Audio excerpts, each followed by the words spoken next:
दोस्तों आप सभी का एसक्यूएल चैप्टर 6 में स्वागत है।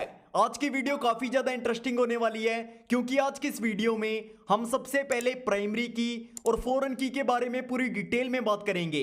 इसके बाद हम एसक्यूएल के अंदर यूज होने वाले सबसे ज्यादा इंपॉर्टेंट कॉन्स्ट्रेंट्स के बारे में बात करेंगे, जैसे चेक, नोटनल, यूनिक, डिफॉल्ट। इसके अलावा और भी बहुत सारे हैं।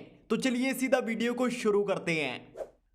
तो सबसे पहले बात करते हैं प्राइमरी की के बारे में। दोस्तों प्राइमरी की में सबसे ज्यादा इंपॉर्टेंट सिर्फ दो चीजें हैं। हम जिस भी कॉलम को अपनी प्राइमरी की बनाते हैं उस कॉलम के अंदर हमारी सारी की सारी वैल्यूज यूनिक होती हैं, यानी उस कॉलम के अंदर हम कोई भी वैल्यू डुप्लीकेट एंटर नहीं कर सकते। और दूसरा, कोई भी वैल्यू नल नहीं होती, यानी हम किसी भी वैल्यू को खाली नहीं छोड़ सकते। जैसे एग्जांपल के लिए अगर हमारे पास एक स्टूडेंट टेबल है जिसके अंदर हमारे पास तीन कॉलम है, एक हमारे पास आईडी कॉलम है, एक नेम कॉलम है और एक एज कॉलम है। अब सबसे पहला सवाल तो यहां पर यही आता है कि हम किस कॉलम को अपनी प्राइमरी की बनाएंगे। देखो, हम जिस भी कॉलम को अपनी प्राइमरी की बनाएंगे उस कॉलम के अंदर हमारी सारी की सारी वैल्यूज एक तो यूनिक होंगी और दूसरा नोट नल होंगी। जैसे अगर हम एज को अपनी प्राइमरी की बनाते हैं तो यहां पर स्टूडेंट टेबल के अंदर किन्हीं भी दो स्टूडेंट्स की एज सेम हो सकती है, इसलिए हम इसे प्राइमरी की नहीं बना सकते। वही सेम चीज नेम के अंदर भी आती है। अगर हम नेम को अपनी प्राइमरी की बनाते हैं तो यहां पर नेम कॉलम के अंदर किन्हीं भी दो स्टूडेंट्स के नेम सेम हो सकते हैं, इसलिए हम इसे प्राइमरी की नहीं बना सकते। लेकिन जो हमारा आईडी कॉलम है हम इसे प्राइमरी की बना सकते हैं, क्योंकि हर स्टूडेंट की आईडी एक तो यूनिक होगी और ना ही उसकी आईडी नोट नल होगी। यानी अगर कोई स्टूडेंट है तो उसकी एक आईडी होगी और दूसरा उसकी आईडी बाकी स्टूडेंट से यूनिक होगी, तो हम इसे अपनी प्राइमरी की बना सकते हैं। आईडी कॉलम को प्राइमरी की बनाने के बाद हम इस कॉलम के अंदर ना तो कोई डुप्लीकेट वैल्यू एंटर कर सकते हैं और ना ही इस कॉलम में किसी भी वैल्यू को खाली छोड़ सकते हैं। जैसे अगर मैं इसका लाइव एग्जांपल दिखाऊं तो यहां पर मैंने स्टूडेंट नाम से एक टेबल क्रिएट कर रखी है जिसके अंदर हमारे पास तीन कॉलम है, आईडी, नेम और एज। इसके बाद यहां पर मैंने इस टेबल के अंदर डेटा भी इंसर्ट करने की कोशिश की है, लेकिन यहां पर डेटा इंसर्ट करते टाइम यहां पर आईडी कॉलम के अंदर मैंने जानबूझकर डुप्लीकेट वैल्यूज एंटर करने की कोशिश की है। अगर मैं इसे रन करूंगा तो आप सभी को पता है कि हमारे पास एरर आने वाला है, क्योंकि आईडी कॉलम हमारा प्राइमरी की कॉलम है जिसके अंदर हम डुप्लीकेट वैल्यूज को एंटर नहीं कर सकते। जैसे अगर मैं यहां पर इसे रन करता हूं तो यहां पर एसक्यूएल के अंदर हमारे पास एरर आ चुका है। एसक्यूएल हमें बता रहा है कि यहां पर आईडी कॉलम के अंदर हम डुप्लीकेट वैल्यूज को एंटर नहीं कर सकते। लेकिन जैसे ही मैं यहां पर आईडी को चेंज करता हूं और इसे दोबारा से रन करता हूं तो यहां पर ये डेटा एंटर हो चुका है, यानी हमारी टेबल के अंदर डेटा इंसर्ट हो चुका है।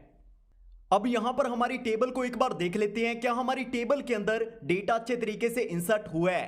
तो यहां पर मैं इसे रन करता हूं तो यहां पर हमारी टेबल आ चुकी है जिसके अंदर हमारा डेटा इंसर्ट हो चुका है। तो प्राइमरी की का कॉन्सेप्ट बिल्कुल सिंपल था। हम जिस भी कॉलम को अपनी प्राइमरी की बनाते हैं उस कॉलम के अंदर कोई भी वैल्यू डुप्लीकेट नहीं होगी और दूसरा कोई भी वैल्यू खाली नहीं होगी। लेकिन एक चीज का हमेशा ध्यान रखना, एक टेबल के अंदर हमारा सिर्फ एक ही कॉलम प्राइमरी की हो सकता है।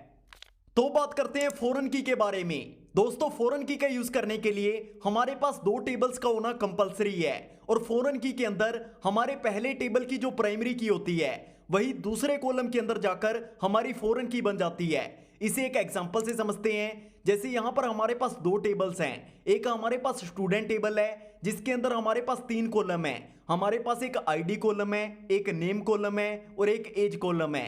वही हमारे पास एक दूसरी टेबल है डेटा नाम से जिसके अंदर हमारे पास दो कॉलम है, एक आईडी कॉलम है और एक नेम कॉलम है। अब यहां पर जो हमारे पहले कॉलम की प्राइमरी की होगी वही दूसरे कॉलम के अंदर आकर हमारी फॉरेन की बन जाएगी, और वो दोनों कॉलम हमारे सेम होने चाहिए, यानी यहां पर आईडी कॉलम हमारा फॉरेन की बनेगा। दोस्तों फॉरेन की का यूज हम दो कॉलम्स को आपस में अटैच करने के लिए करते हैं, और यहां पर फॉरेन की का यूज करने के बाद हम दोनों कॉलम्स के अंदर एक साथ चेंजेस कर सकते हैं। जैसे अगर मैं इसका लाइव एग्जांपल दिखाऊं तो यहां पर मैंने पहले से दो टेबल्स क्रिएट कर रखी हैं। पहली टेबल हमारी स्टूडेंट टेबल है जिसके अंदर हमारे पास तीन कॉलम है, आईडी, नेम और एज। दूसरी टेबल हमारी डेटा नाम से है जिसके अंदर हमारे पास दो कॉलम है, आईडी और नेम। तो यहां पर इस टेबल के अंदर जो हमारी फॉरेन की होगी वो हमारे पहले टेबल की प्राइमरी की होगी। जैसे अगर मैं इन दोनों टेबल्स को आपस में अटैच करना चाहता हूं तो यहां पर मैं फॉरेन की का यूज करूंगा। फॉरेन की का यूज करने के लिए मैं यहां पर टाइप करूंगा फॉरेन की, हमारी पहली टेबल का नाम, डॉट हमारा प्राइमरी की कॉलम जो हमारा आईडी कॉलम है, इसके बाद रेफरेंस हमारी दूसरी टेबल का नाम, डॉट आईडी। दोनों कॉलम्स के नाम सेम होना काफी ज्यादा इंपॉर्टेंट है, वरना हमारा फौरन की काम नहीं करेगा। तो यहां पर हमारे दोनों कॉलम्स आपस में अटैच हो चुके हैं। अब जो भी हम चीजें करेंगे वो दोनों कॉलम्स के अंदर एक साथ होंगी। अगर हम यहां पर इसके साथ ऑन डिलीट केस और ऑन अपडेट केस का यूज करते हैं तो यहां पर इन दोनों टेबल्स के अंदर हम एक साथ चेंजेस कर सकते हैं, वैल्यूज को डिलीट कर सकते हैं, अपडेट कर सकते हैं, नए कॉलम्स को ऐड कर सकते हैं। दोनों टेबल्स के अंदर सारी चीजें एक साथ कर सकते हैं। तो आई होप आपको प्राइमरी की और फॉरेन की के बारे में सब कुछ अच्छे से समझ आ चुका होगा। अब बात करते हैं कुछ सबसे ज्यादा इंपॉर्टेंट कॉन्स्ट्रेंट्स के बारे में। तो सबसे पहले बात करते हैं नोट नल के बारे में। अगर हम यहां पर किसी कॉलम को नोट नल से असाइन करते हैं तो इसका मतलब है कि उस कॉलम के अंदर हम किसी भी वैल्यू को खाली नहीं छोड़ सकते, हमें वहां पर कोई ना कोई वैल्यू ऐड करनी पड़ेगी। इन सारी चीजों का हम वीडियो के एंड में एक लाइव एग्जांपल देखेंगे ताकि आपके माइंड में सारी चीजें क्लियर रहें। इसके बाद हमारा दूसरा कॉन्स्टेंट है यूनिक। अगर हम किसी कॉलम के अंदर यूनिक कॉन्स्टेंट का यूज करते हैं तो इसका मतलब है कि उस कॉलम के अंदर हम कोई भी वैल्यू डुप्लीकेट एंटर नहीं कर सकते। जैसे अगर हमारा आईडी कॉलम है तो हम उसके अंदर हम यूनिक कॉन्स्टेंट्स का यूज कर सकते हैं। इसी तरीके से हमारा अगला कॉन्स्टेंट है डिफॉल्ट। जैसे मान लीजिए हमारे पास एक सिटी कॉलम है जिसके अंदर हमने डिफॉल्ट दिल्ली का यूज किया है, तो अगर कोई हमारे डेटा के अंदर सिटी कॉलम को खाली छोड़ने की कोशिश करता है तो वहां पर जो वैल्यू हमने डिफॉल्ट के अंदर रखी होगी वो अपने आप इस कॉलम के अंदर असाइन हो जाएगी। तो ये एसक्यूएल के अंदर यूज होने वाले सबसे ज्यादा इंपॉर्टेंट कॉन्स्ट्रेंट्स है। अब यहां पर इनका एक लाइव एग्जांपल देखते हैं ताकि आपके माइंड में सारी चीजें क्लियर रहें। तो यहां पर हम सबसे पहले एक टेबल क्रिएट करेंगे। यहां पर डेटाबेस हमने पहले से क्रिएट कर रखा है, तो यहां पर हम सीधा टेबल क्रिएट करेंगे। टेबल क्रिएट करने के लिए हम यहां पर क्रिएट टाइप करेंगे, टेबल टाइप करेंगे, हमारी टेबल का नाम टाइप करेंगे। हम स्टूडेंट नाम से यहां पर एक टेबल क्रिएट करेंगे, ब्रैकेट्स का यूज करेंगे। अब यहां पर हमारे सारे के सारे कॉलम ऐड करेंगे। सबसे पहले हमारे पास एक आईडी कॉलम होगा। आईडी कॉलम के अंदर हमारी जो भी वैल्यूज होंगी वो नंबर्स के अंदर होंगी, तो यहां पर हम इंट का यूज करेंगे और इस कॉलम को हम अपनी प्राइमरी की बनाएंगे, क्योंकि यहां पर इस कॉलम के अंदर हमारी जो भी वैल्यूज होंगी वो एक तो यूनिक होंगी और दूसरा नोट नल होंगी। इसके बाद हमारा दूसरा कॉलम होगा नेम कॉलम। नेम कॉलम के अंदर हमारी जो भी वैल्यूज होंगी वो कैरेक्टर्स के अंदर होंगी, यानी हम यहां पर वैरचर का यूज करेंगे, तो यहां पर हम वैरचर 50 का यूज करेंगे। इसके बाद हमारा तीसरा कॉलम होगा एज कॉलम। एज कॉलम के अंदर हम सिर्फ उन्हीं स्टूडेंट्स का डेटा एंटर करना चाहते हैं जिनकी एज 18 साल से ऊपर की है, तो यहां पर हम चेक का यूज करेंगे, चेक ग्रेटर देन 80 का यूज करेंगे, ताकि यहां पर उन्हीं स्टूडेंट्स का डेटा एंटर हो जिनकी एज 18 साल से ऊपर है। इसके बाद हमारा अगला कॉलम होगा सैलरी कॉलम। सैलरी कॉलम के अंदर हमारी जो भी वैल्यूज होंगी वो इंटीजर वैल्यूज होंगी, तो यहां पर हम इंट का यूज करेंगे और यहां पर हम नोट नल का यूज करेंगे, क्योंकि किसी की भी सैलरी खाली नहीं हो सकती, उसे कोई ना कोई सैलरी तो मिलेगी। तो यहां पर हम नोट नल का यूज कर सकते हैं, यानी सैलरी कॉलम को खाली नहीं छोड़ा जा सकता। इसके बाद हमारा लास्ट कॉलम होगा मोबाइल नंबर। तो मोबाइल नंबर कॉलम के अंदर हमारी जो भी वैल्यूज होंगी वो इंटीजर वैल्यूज होंगी, तो यहां पर हम इंट का यूज करेंगे और यहां पर हम यूनिक का यूज करेंगे, क्योंकि हर किसी का मोबाइल नंबर यूनिक होता है। और अगर गलती से हमारे टेबल के अंदर कोई डुप्लीकेट वैल्यूज एंटर करने की कोशिश करता है, यानी डुप्लीकेट मोबाइल नंबर एंटर करने की कोशिश करता है, तो यहां पर हमारे पास एरर आएगा।